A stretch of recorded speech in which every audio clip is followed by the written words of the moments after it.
الحمدللہ رب العالمین والصلاة والسلام علی رسول الکریم اما بعد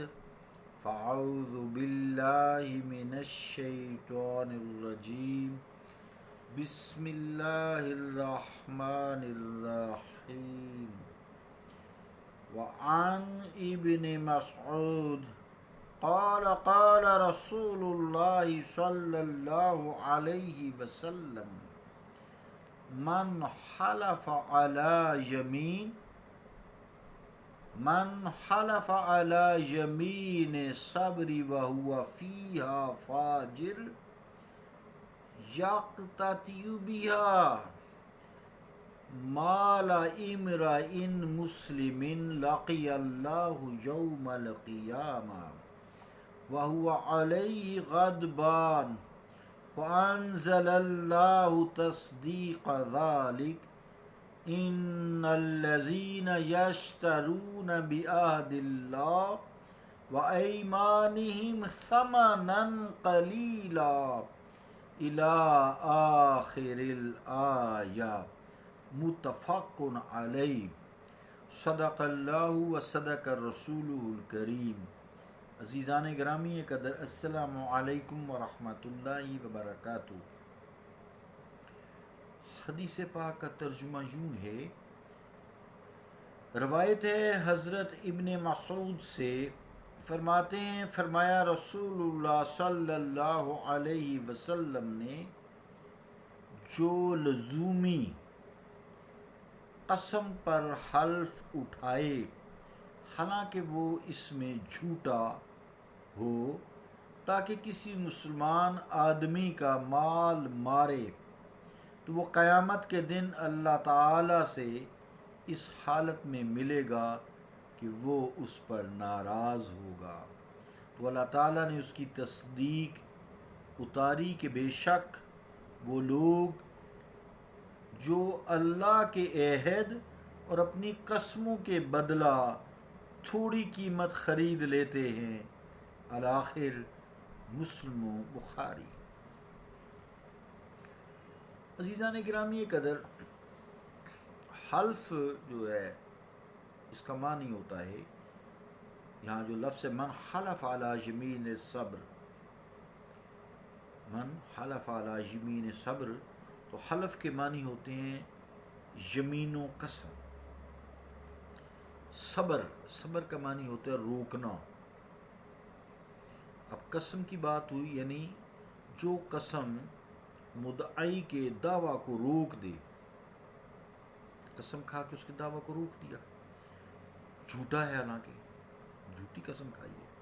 اسے جاری نہ ہونے دے اس کے دعوے کو، وہ یمین صبر ہے، یعنی دعویٰ کو روک دینے والی۔ بظاہر تو بندہ سمجھتا ہے نا کہ یمین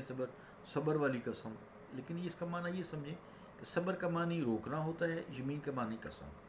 تو یمین صبر کیا ہوئی جو حدیث میں ہے، من حلف علی یمین صبر، تو اس کا معنی وہ ہوا کہ یمین صبر وہ ہے جو کسی کے دعوے کو روک دے، اس کو نقصان ہو گیا نا، وہ سچا تھا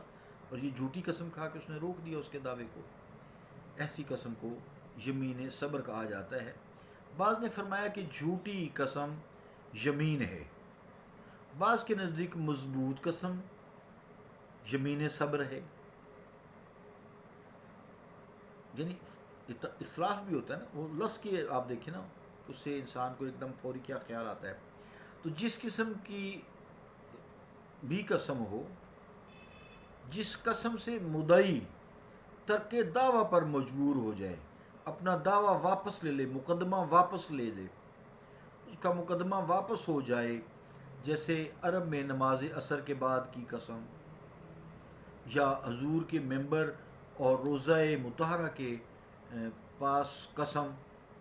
یا ہمارے ہاں قرآن مجید کو ہاتھ لگا کر قسم کھائی جاتی ہے، یا کسی کے سر پر ہاتھ رکھ کر قسم کھائی جاتی ہے، یا اپنے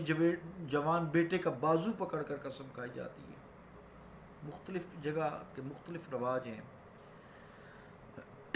اور اس سے یہ قسم کھانے سے جو مدعی ہے اس کا دعویٰ رک گیا، اس کا مقدمہ ختم ہو گیا، دعویٰ دائر ہی نہیں ہو سکا۔ یعنی پختہ قسم کھائے، جھوٹی کھائے، یعنی قسم پکی کھائے، جھوٹی کھائے اور جان بوجھ کے کھائے، عمدن اٹھائے یا کھائے، قسم کھائے، پھر دوسروں کو نقصان پہنچانے کے لیے کھائے تاکہ مال مارا جائے، اس کو نقصان پہنچایا جائے۔ تو رسول کریم صلی اللہ تعالیٰ علیہ وآلہ وسلم فرماتے ہیں کہ قیامت کے دن اللہ کے حضور جب وہ پیش ہوگا تو اللہ تعالیٰ اس پہ غضبناک ہوگا، اللہ تعالیٰ اس پہ غضبناک ہوگا، بڑے بڑے گناہ گاروں پر وہ رحم فرما دے گا، اس جھوٹے پر رحم نہ کرے گا بلکہ اسے اپنی رحمت و محبت کی نظر سے دیکھے گا بھی نہیں، اسے اپنی رحمت سے دھتکار دے گا۔ دیکھیں ہم قسمیں کس طرح کھاتے ہیں آج کل، اللہ تعالیٰ اس کو اپنی رحمت سے دھتکار دے گا، اس سے غضبناک ہوگا۔ اس آیت کریمہ کی جو حدیث ہے، اس کی نبی مکرم صلی اللہ علیہ وسلم نے تشریح آیت کریمہ سے دلیل دی ہے نا، کہ آیت کریمہ پڑھی ہے ان الذین یشترون بعہد اللہ وایمانہم ثمنا قلیلا، یعنی وہ لوگ جو جھوٹی قسمیں کھاتے ہیں اللہ سے، اللہ سے جو عہد کے وہ توڑتے ہیں، جھوٹی قسمیں کھاتے ہیں، تھوڑا سا معاوضہ لے لیتے ہیں، ان پہ اللہ تعالیٰ جو ہے غضبناک ہوگا۔ اس کو اس طرح سمجھیے کہ تجارت میں قیمت جو ہے غیر مقصود ہوتی ہے، اس لیے سکہ بدل جانے سے بیع ختم ہو جاتی ہے، یعنی تجارت میں قیمت تو غیر مقصود ہوگی نا، کیونکہ سکہ بدل گیا، تجارت ختم ہوگی، بیع ختم ہوگی، تجارت ختم ہوگی، خرید و فروخت ختم ہوگی، اور چیز بدل جائے تو بیع ختم ہو جاتی ہے، سکہ بے شک وہی رہے، رقم وہی رہے، کرنسی جسے کہتے ہیں۔ اسی طرح قیمت حاصل کرنے کا ذریعہ ہے، کیا چیز حاصل کرنے کا ذریعہ کیا ہے؟ سکہ، زر، دولت، کرنسی، اس سے چیز خریدی جاتی ہے، روپے ہی اس کا ذریعہ ہے نا، روپیہ ہو تو چیز خریدی جاتی ہے، ہم اس سے غلہ خرید سکتے ہیں، سونا خرید سکتے ہیں، چاندی خرید سکتے ہیں، کوئی بھی چیز خرید سکتے ہیں۔ اب اس کو سمجھے کہ روپیہ آپ کے پاس ہے، کرنسی ہے، سکہ ہے، ہر چیز ہے، روپیہ ہے، لیکن چیز نہیں ہے، روپیہ تو بیکار ہو گیا، جیسے جعلی نوٹ ہے، نوٹ تو ہے لیکن جعلی چلے گا نہیں، چیز نہیں خرید سکتے۔ تو اسی طرح وہ تو جاتا رہا، سکہ نہیں چلے گا، کھوٹا۔ اب یہ سمجھے دنیا جو ہے نا، دنیا مسلمان کی قیمت ہے، آخرت اصل چیز ہے، دنیا کے بدلے میں آخرت خریدنی ہے، دنیا کے بدلے میں آخرت خریدنی ہے، اور پھر دنیا کی قیمت بھی بڑی تھوڑی ہے۔ قرآن کریم نے فرمایا قل متاع الدنیا قلیل، اے مصطفیٰ فرما دیجئے دنیا کی قیمت تھوڑی سی، اس کا فائدہ تھوڑا ہے، مصطفیٰ تھوڑا سا فائدہ ہے، امت کو بتا دیجئے۔ جو دنیا کے عوض، دنیا کی خاطر اپنا دین برباد کرتا ہے، جھوٹی قسم کھا کے یا ویسے کسی اور کام میں، وہ بے وقوف ہے، اس کا مقصد صحیح نہیں ہے کہ مقصود کے عوض، یعنی مقصود آخرت ہے جو ابدی ہے، ہمیش کے لیے ہے، اس کے بدلے فانی دنیا خریدتا ہے، غیر مقصود خرید لیتا ہے، اور بہت ساری آخرت کے عوض دنیا کی تھوڑی سی چیز جو ہے وہ اس کے بدلے خراب کر لیتا ہے، تھوڑے کا گاہک بنتا ہے۔